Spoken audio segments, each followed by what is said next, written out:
Okay guys, today's video I am going to discuss regarding external factors that are affecting the drug stability.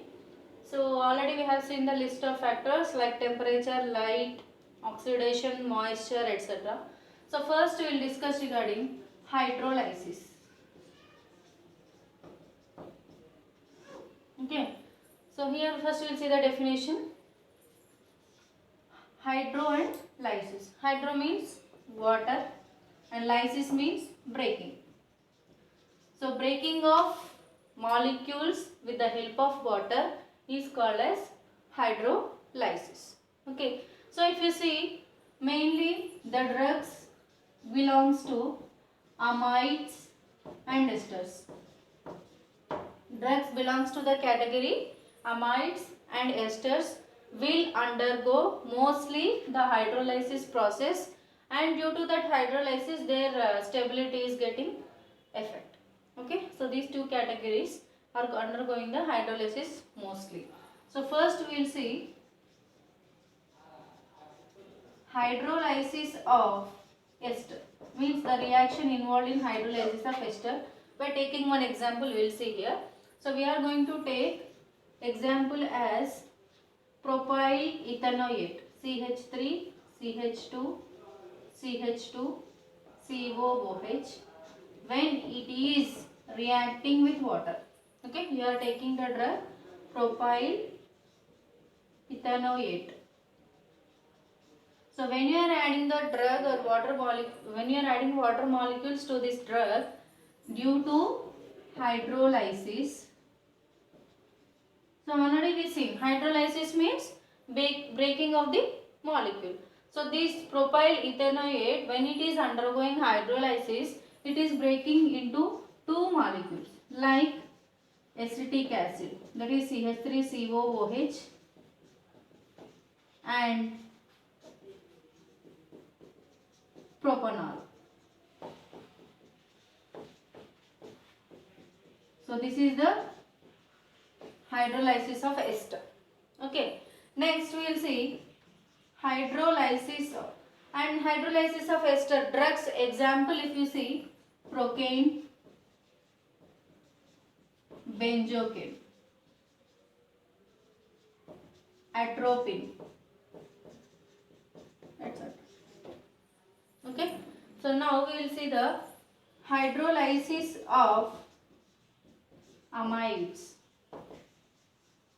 means the reaction, how the hydrolysis of amides will be. If you see RCO NH R dash, so this is the amide moiety.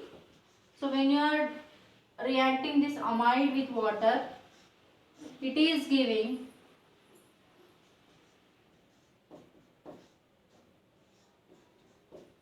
carboxylic acid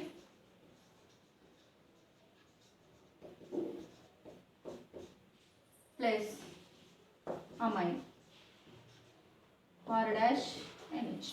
Nothing but when you are adding water to this amide molecule, due to the hydrolysis, what will happen? The breaking of molecule will happen.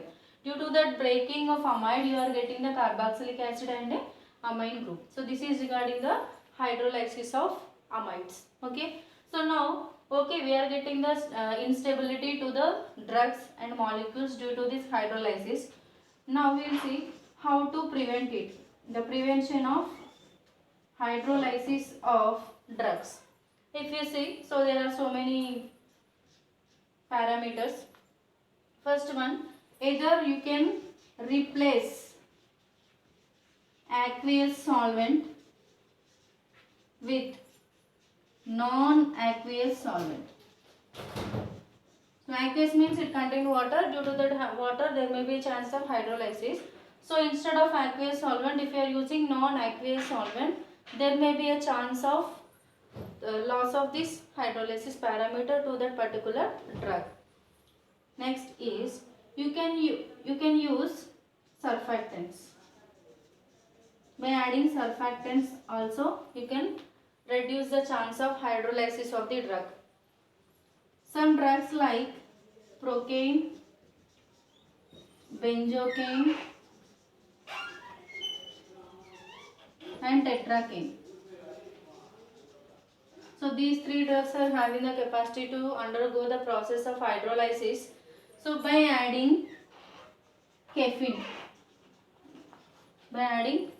to these three drugs, we can reduce the hydrolysis process of this procaine, benzocaine, tetracaine and caffeine. If you take insulin, so very well known drug. So you know that insulin will be available in the form of dry powder. Till now it is available as a dry powder only. So what is the need of that insulin available, or what is the reason is, when the insulin is not in the form of dry powder, it is having the capacity to immediately undergo the hydrolysis process. So it roots it stability. So due to that reason, we are converting this insulin into the dry powder form and we are using. Okay. And next, if you see, the next prevention parameter is you reduce the exposure to the water.